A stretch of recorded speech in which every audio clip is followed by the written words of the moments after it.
Yang pertama dulu, apa tadi yang disampaikan oleh ketua pengurus bahwa karyawan ini ada tidak mengakui kepengurusan mereka, saya pikir Pak Ketua itu gagal memahami tentang organisasi koperasi sebagai badan hukum. Karena mereka itu karyawan, tidak ada kewenangan mereka untuk mengakui atau tidak mengakui pengurus. Yang mengakui atau tidak mengakui pengurus itu adalah anggota. Maka sebaiknya jadi pengurus itu harus paham juga undang-undang tentang koperasi. Kemudian, apa tadi yang disampaikan oleh wakil ketua yang juga adalah GM di sana, sepertinya juga tidak memahami dengan benar apa yang telah kami surati. Ke-10 orang ini masih ada gaji yang belum dibayar sampai bulan April ini. Nah, tadi Pak Sumangeli mengatakan bahwa itu sudah dibayarkan ke kredit mereka. Nah, sebagaimana yang pernah saya sampaikan kemarin di sana, setelah saya tanya dan saya perhatikan, ke-10 klien saya ini nama mereka belum berubah menjadi kredit, apalagi menjadi pinjaman. Belum ada putusan pengadilan bahwa semua gaji mereka bisa dibayarkan kepada kredit atau pinjaman. Nah, karena nama mereka kan masih Agusman, Touseki, Sabarman, itu nama mereka. Jadi gaji mereka itu tidak bisa dibayarkan kepada kredit atau kepada pinjaman, gitu loh. Oh my God. Izin Bung Faka, ada sedikit yang mau kita tanyai tanggapan Bung Faka terkait mediasi antara pihak pengurus KSP 3 Nias dan klien Bung Ketua, para karyawan KSP 3 Nias yang 10 orang. Bagaimana hasilnya, Bang Faka? Baik, terima kasih. Pada hari ini tadi memang ada mediasi antara pihak pengurus KSP 3 Nias dengan klien kami yang para karyawan KSP 3 Nias yang 10 orang yang dimediasi oleh mediator dari Dinas Ketenagakerjaan Provinsi Sumatera Barat. Ya. Ini merupakan lanjutan daripada pertemuan di Medan dan hasilnya mediasi masih belum bisa mencapai kata sepakat. Kemudian apa saja bisa Abang sebutkan, apa saja yang barangkali bisa menjadi tuntutan para klien karyawan KSP 3 ini, Bang Faka? Jadi ada tuntutan klien saya ini atau klien kami ini ada 4. Yang pertama itu bahwa klien kami ini gajinya belum dibayar. Begitu. Ada yang sejak September 2024, ada yang sejak Januari 2025 sampai pada bulan ini. Nah, jadi di sana para klien kami menuntut agar gaji mereka dibayarkan oleh KSP 3 Nias bersama dengan denda dan bunga sebagaimana ketentuan dalam peraturan pemerintah nomor 36 tahun 2021 tentang pengupahan. Yang kedua, para klien kami ini kan mereka masih karyawan KSP 3 Nias. Dan sampai saat ini sejak Januari 2025 ada SK dari General Manager yang ex officio adalah wakil ketua, di mana di sana terjadi mutasi besar-besaran para karyawan. Namun ke-10 orang klien kami ini belum diikutsertakan namanya, sehingga mereka sampai saat ini belum jelas tugasnya apa, kedudukannya apa.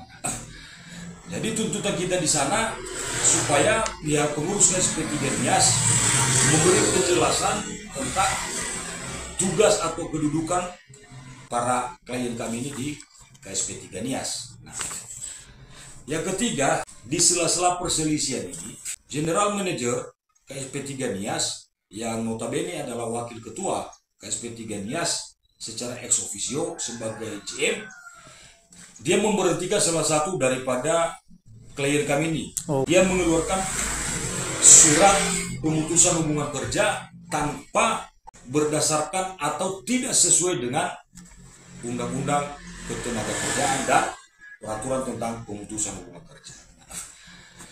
Yang keempat, tuntutan klien kami, selama gaji mereka tidak dibayar, kemudian sejak kedudukan mereka tidak jelas, atau selama mereka mengalami perselisihan hubungan industrial ini dengan KSP 3 Nias, banyak kerugian mereka, baik kerugian materi maupun imateri.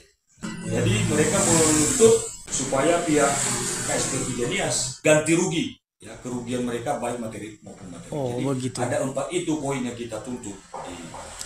Baik, terima kasih Bung Faha. Lalu dalam tuntutan para karyawan KSP 3 itu, lalu bagaimana?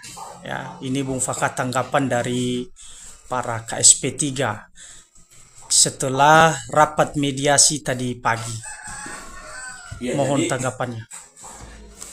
tadi pihak KSP 3 Nias, tadi yang hadir pengurusnya, ketua dan wakil ketua, mereka beralasan bahwa pihak karyawan yang 10 orang ini tidak di-SK-kan lagi dalam penugasan kerja di KSP 3 Nias, karena menurut pihak pengurus, ke-10 orang ini menolak atau tidak mengakui keberadaan mereka sebagai pengurus KSP 3 Nias hasil RALB pada Desember 2024 lalu. Yang kedua, gaji karyawan ini yang ke-10 orang ini menurut itu sudah dibayarkan kepada para karyawan, tetapi dibayarkannya tidak langsung. Oh gitu. Dibayarkan dengan, Melalui apa kira-kira Bang Faha? ya, mereka membayarkan langsung, memotong pinjaman, ya, memotongkannya di dalam pinjaman para karyawan ini. Para karyawan ini kan ada kredit atau pinjaman di KSP 3 Nias. Nah, gaji mereka ini menurut pihak pengurus sudah langsung diperpotong di sana. Oh gitu. Menurut mereka itu. Lalu kira-kira Bang Faha, pernyataan mereka itu bagaimana tanggapan Bung Faha soal, ya, katanya dari tadi Bang jelaskan bahwa mereka dibayar gaji tidak langsung dibayarkan kepada karyawan, itu diperpotong langsung kepada utang piutang. Lalu bagaimana tanggapan Bang Faha terkait hal itu? Yang pertama dulu terkait dengan tudingan mereka bahwa klien kami ini tidak mengakui mereka sebagai pengurus. Di sini tidak ada kaitannya. Ya, karyawan, siapapun pengurus KSP 3 Nias, karyawan ini tidak keberatan. Ya. Mereka tidak keberatan siapapun yang jadi pengurusnya. Karena pengurus ini kan hanya 3 tahun. Dan mereka setelah itu berhenti, kecuali terpilih kembali. Jadi, bagi karyawan ini, ya, siapapun pengurusnya, mereka nggak peduli itu. Jadi kalau ada tudingan dari pihak pengurus bahwa para karyawan ini tidak mengakui mereka, itu tidak ada relevansinya secara hukum. Baik. Artinya di sana sebaiknya, ya, para pengurus KSP 3 Nias benar-benar, ya, memahami tentang Undang-Undang Perkoperasian dan ADART KSP 3 Nias. Ya. Karena di sana tidak ada kewenangan karyawan untuk mengatakan mengakui atau tidak mengakui kepengurusan KSP 3 Nias. Kepengurusan itu, ya, dipilih sesuai dengan ketentuan yang ada di dalam ADART Koperasi KSP 3 Nias. Oh gitu Bang Faha ya. Yang kedua, masalah pengupahan. Ini juga kita heran. Saya tadi udah tanya-tanya ke klien saya ini, nama mereka masih tetap nama mereka yang semula. Ya. Belum ada putusan pengadilan yang mengatakan bahwa nama mereka itu sudah berubah menjadi kredit atau pinjaman. Ya. Ada. Maka sangat lucu ketika pengurus mengatakan bahwa gaji para klien kami ini sebagai karyawan sudah dibayarkan kepada kredit dan kepada pinjaman. Ya. Ini lucu. Kemudian, ya, secara peraturan pemerintah nomor 36 tahun 2021 itu tentang pengupahan, ya, gaji atau upah seorang pekerja itu tidak boleh dipotong semua dengan alasan apapun. Ya. Pemotongan upah daripada pekerja tidak boleh lebih 50%. Kalaupun mereka punya kredit di KSP 3 Nias, itu hal yang wajar. Itu hal yang wajar karena selain mereka karyawan, mereka juga anggota. Dan tata cara pelunasan kredit itu ada aturan mainnya. Tidak serta-merta seluruh gaji mereka langsung dipotong untuk melunasi kredit mereka. Begitu ya.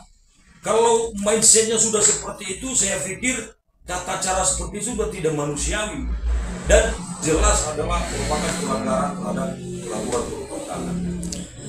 Baik, terima kasih Bang Faka atas tanggapannya.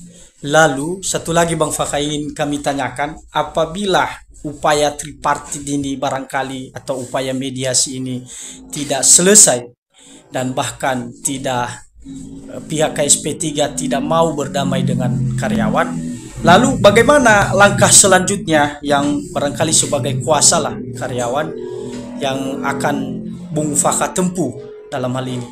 Iya. Untuk tahapan ini dulu, ini kan kita sedang di tahapan tripartit, penyelesaian perselisihan hubungan industrial secara tripartit melalui Dinas Ketenagakerjaan Provinsi Sumatera Utara. Hari ini tadi mediasi dan belum ada kata sepakat. Tadi kita sepakat dengan mediator bahwa mediasi akan dilanjutkan pada 26 Mei 2025 pada hari Senin. Tadi memang mediator menawarkan agar ini dilanjutkan mediasi pada awal Juni, namun kita sempat bantah itu karena itu terlalu lama, karena